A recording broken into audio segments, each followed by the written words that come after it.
एक संत थे, वो गांव में जाते नहीं थे, किसी गांव में, पूरे विरक्त संत थे। अब जब किसी गांव में नहीं जाते तो बाहर, गांव से बाहर कोई पेड़ इत्यादि हो, उनके नीचे बैठा करते थे। तो सभी जनों को पता लगा भाई फलाने फलाने महाराज आए हैं गांव में, तो वो आते नहीं है, तो कोई दूध लेकर गया। देखो संत के लिए क्या होता है, संत मिलन को चाहिए तज माया अभिमान। तो कोई दूध लेकर जा रहा है, कोई फल लेकर जा रहा है, कोई अन्न लेकर जा रहा है, लेकिन संत ने कहा सुनो, मैं केवल उसी के घर का अन्न ग्रहण करूंगा जिसने 100 अश्वमेध यज्ञ कर रखे हो। भैया 100 अश्वमेध यज्ञ करना सरल नहीं है। 100 अश्वमेध यज्ञ करने पर तो इंद्र का सिंहासन मिल जाता है। अब महाराज ने प्रण लिया है, मैं तो उसी के घर का अन्न ग्रहण करूंगा जिसने 100 अश्वमेध यज्ञ कर रखे हो। अब सभी जने पैर पीछे करने लगे।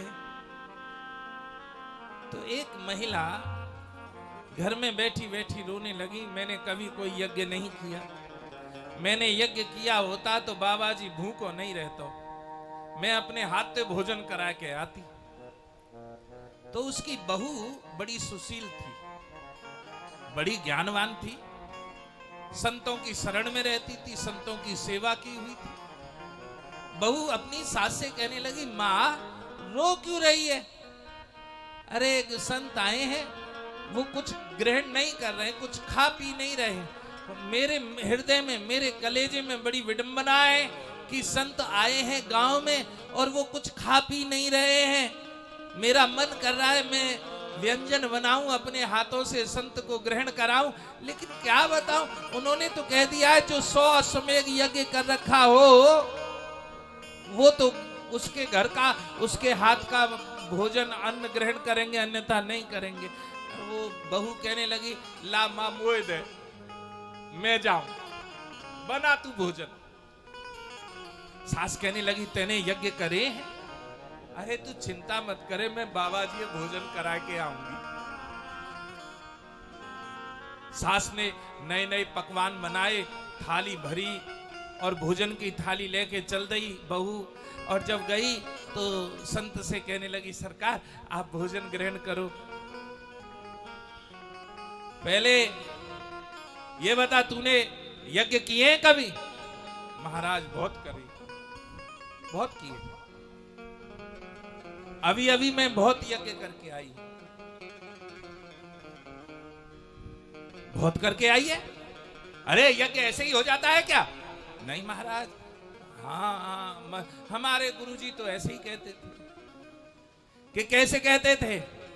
कि पहले आप भोजन ग्रहण करो, जब बताऊंगी तो हाथ में संकल्प ले कि 100 यज्ञों का फल मैंने बाबा को दिया, तब तो भोजन ग्रहण करूंगा, अन्यथा नहीं करूंगा। वो कहने लगी, ले बाबा हाथ में गंगा जल धरूं, मैं जो अभी यज्ञ करके आई हूं उनमें से 100 यज्ञों का फल तुझे दिया। कि कहां यज्ञ करके आई है?